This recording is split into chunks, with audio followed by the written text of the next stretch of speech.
je m'appelle Anna, j'ai 10 ans. Je vais vous lire un passage du livre « Journal d'une ado expatriée » de Véronique Martin-Place. J'ai choisi ce livre car dans les mois prochains, je serai à la place de cette adolescente qui déménage aux États-Unis pour le travail de sa mère. 13h03. On est arrivé en retard à l'aéroport. Maman était déjà là et elle nous attendait dans le hall d'arrivée.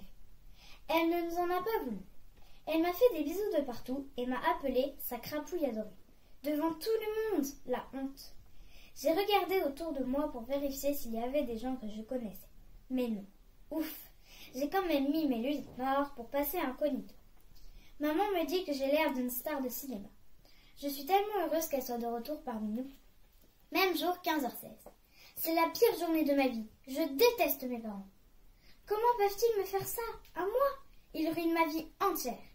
Je savais bien qu'ils me cachaient quelque chose. Mais ça, c'est vraiment trop énorme. À peine arrivée à la maison, maman a lâché le morceau. J'ai entendu les 3 premières phrases et puis j'ai déconnecté. C'était trop horrible et surtout impossible. Oui, c'est ça, impossible. Non, je n'irai pas vivre à Chicago.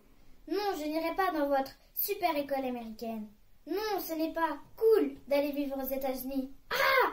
Ils ne pensent qu'à eux, les parents. Je n'ai rien demandé, moi. Il est hors de question que je déménage à Chicago. Point final. Chapitre 2. Samedi 11 avril 2015, 19h50. Mon petit journal. Je ne reviens toujours pas de ce que mes parents m'ont annoncé. Je suis scotchée au mur. Rien que d'y penser, j'ai envie de vomir. Je ne mangerai pas avec eux ce soir. Ça leur apprendra. Le problème, c'est que j'ai super faim. Je viens juste de terminer mes 3 dernières fraises Tagada et le paquet de chips que j'avais oublié au fond de mon sac de sport. Si seulement j'avais un portable, je pourrais me commander une pizza ou demander à l'une de mes copines de rappliquer avec de quoi manger. Mais avec les parents que j'ai, ça risque pas d'arriver. Je les déteste. Même jour, 22h52. Je me sens mieux. Qu'est-ce que ça fait du bien de manger? Mon ventre n'arrêtait pas de gargouiller. Alors, j'ai fini par sortir de ma chambre.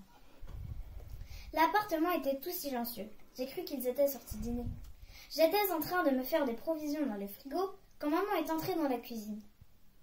Elle était dans sa sortie de bain orange. Elle venait de prendre une douche. Et elle était encore toute dégoulinante.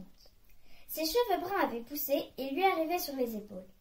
Elle avait ses petits chaussons noirs aux pieds. Ça m'a fait tout bizarre de la voir dans cette tenue. Cela faisait des mois que je la voyais uniquement par le biais d'un écran. Elle était devenue complètement virtuelle pour moi. Je m'étais habituée à faire ce que je voulais quand je voulais dans l'appartement. Alors, quand elle m'a demandé si elle pouvait partager mon repas improvisé avec moi, ça m'a un peu chamboulée. J'avais carrément perdu l'habitude. J'avais envie de lui dire non, de l'envoyer bouler. Après tout, c'était à cause d'elle et de son boulot que toute ma vie allait foutre le camp. Merci, au revoir.